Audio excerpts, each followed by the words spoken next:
Números capítulos 25 e 26.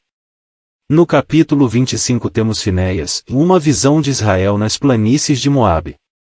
Aqui abre-se perante nós uma nova cena. Temos estado no cume de Pisga ouvindo o testemunho de Deus a respeito de Israel, e ali tudo era brilhante e belo, sem uma nuvem e sem mancha. Mas agora achamo-nos nas planícies de Moabe, e tudo é mudado. Ali estivemos ocupados com Deus e os seus pensamentos. Aqui temos de tratar com o povoio e os seus caminhos. Que contraste! Isto faz-nos lembrar o começo e o fim de 2 Coríntios 12. Nos primeiros versículos temos a posição absoluta do cristão, nos versículos finais o possível estado em que ele pode cair se não vigiar. Aquela posição mostra-nos um homem em Cristo capaz de ser arrebatado ao paraíso, a todo momento. Esta possibilidade mostra-nos santos de Deus capazes de se entregarem a toda a sorte de pecado e loucura. Assim sucede com Israel visto do cume das penhas na visão do Todo-Poderoso, e Israel visto nas planícies de Moabe. No primeiro caso, temos a sua perfeita posição, no segundo seu estado imperfeito.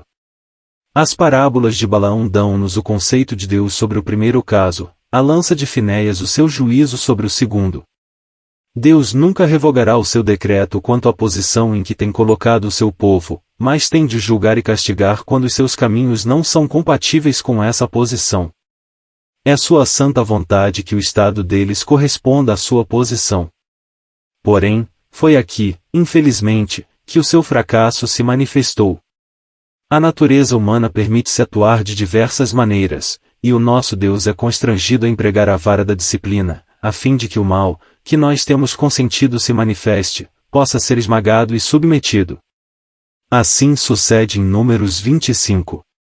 Balaão, depois de haver falhado na sua tentativa de amaldiçoar Israel, consegue induzi-los por meio dos seus ardis a cometerem o pecado, esperando desta forma alcançar o seu fim. Juntando-se pois Israel a Baal-Peor, a ira do Senhor se acendeu contra Israel. Disse o Senhor a Moisés: toma todos os cabeças do povo e enforca-os ao Senhor diante do sol, e o ardor da ira do Senhor se retirará de Israel. Versículos 3, 4. Depois temos o relato notável do zelo e da fidelidade de Finéias. Então, o Senhor falou a Moisés, dizendo: E Finéias, filho de Eleazar, o filho de Arão, o sacerdote, desviou a minha ira de sobre os filhos de Israel, pois zelou o meu zelo no meio deles, de modo que no meu zelo não consumi os filhos de Israel. Portanto, dize: eis que lhe dou o meu concerto de paz, e ele e a sua semente depois dele terão o concerto do sacerdócio perpétuo, porquanto teve zelo pelo seu Deus e fez propiciação pelos filhos de Israel. Versículos 10 a 13. A glória de Deus e o bem de Israel eram os motivos que moviam a conduta do fiel Finéias nesta ocasião. Era um momento crítico. Sentia que havia necessidade de ação severa. Não era ocasião para mostrar uma falsa ternura. Há momentos na história o povo de Deus em que o afeto pelo homem se transforma em infidelidade para com Deus, e é da maior importância poder-se discernir tais momentos. A pronta ação de Finéias salvou toda a congregação, glorificou o Senhor no meio do seu povo e frustrou completamente os planos do inimigo. Balaão caiu no meio dos midianitas, mas Finéias tornou-se o possuidor de um sacerdócio eterno. Isto basta quanto à instrução solene contida nesta breve parte do nosso livro. Possamos nós aproveitar com ela. Que o Espírito de Deus nos dê um sentimento tal da nossa perfeita posição em Cristo que a nossa conduta espiritual possa estar mais de acordo com ela. Números capítulo 26. Neste capítulo temos o segundo censo antes da entrada no país. Este capítulo, embora seja um dos mais extensos do nosso livro, não requer muitos comentários ou exposição. Nele temos o relato da segunda numeração do povo, quando estava a ponto de entrar na terra prometida. Como é triste pensar que dos 600.000 homens de guerra, que foram contados no princípio, só restam 2, Josué e Calebe. Todos os demais estão reduzidos a pó, sepultados na areia do deserto, desapareceram todos. Os 2 homens de fé simples ficaram para receber o galardão da sua fé. Quanto aos incrédulos, o apóstolo inspirado diz-nos que os seus cadáveres caíram no deserto. Como isto é solene e cheio de instrução para nós! A incredulidade impediu a primeira geração de entrar na terra de Canaã, e ocasionou a sua morte no deserto. Este é o fato em que o Espírito Santo baseia um dos avisos mais penetrantes encontrado em todo o volume inspirado. E escutemo-lo. Vede, irmãos, que nunca haja em qualquer de vós um coração mau e infiel, para se apartar do Deus vivo.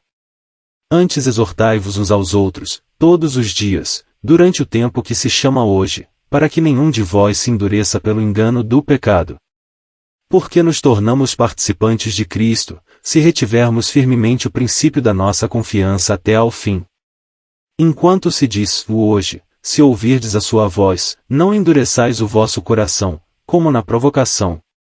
Porque, havendo alguns ouvido, o provocaram, mas não todos os que saíram do Egito por meio de Moisés. Mas, com quem se indignou por 40 anos?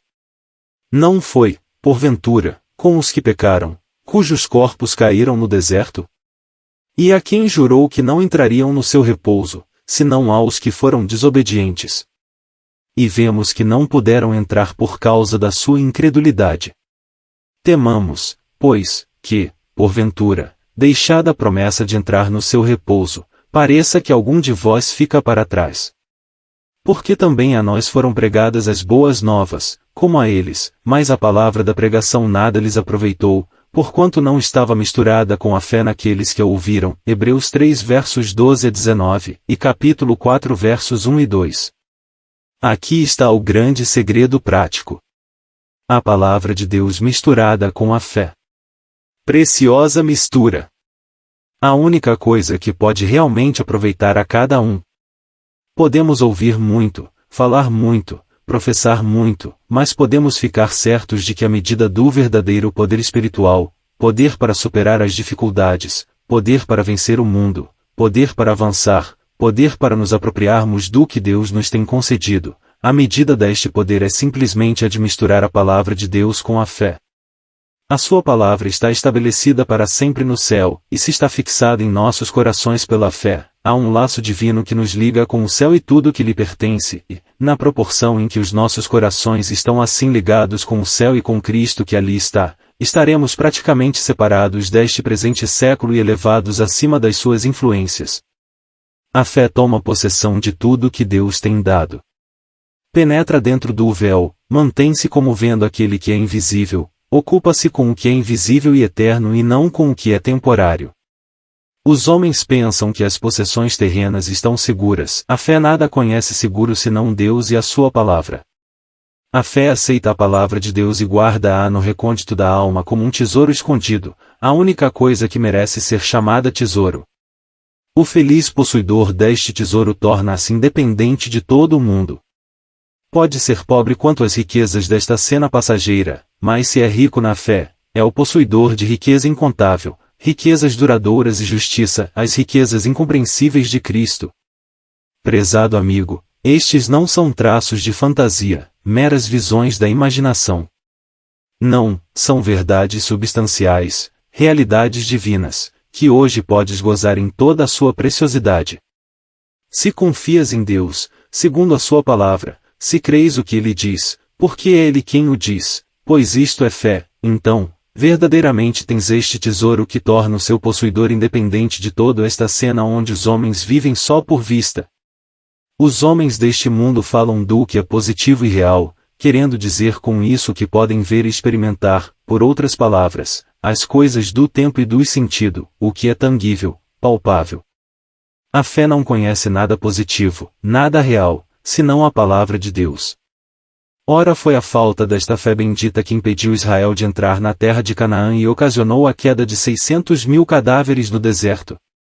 E é a falta desta fé que mantém milhares do povo de Deus na escravidão e nas trevas, quando deveriam andar em liberdade e na luz. Essa falta de fé mantém-nos deprimidos e tristes, quando deveriam andar no gozo e poder da plena salvação de Deus. Essa falta de fé mantém-nos no temor do juízo, quando deveriam andar na esperança da glória. Mantém-nos na dúvida se escaparão à espada do destruidor no Egito, quando deveriam fazer festa com o trigo do ano precedente na terra de Canaã. Oh, se o povo de Deus considerasse estas coisas no secreto da sua presença e à luz da sua palavra!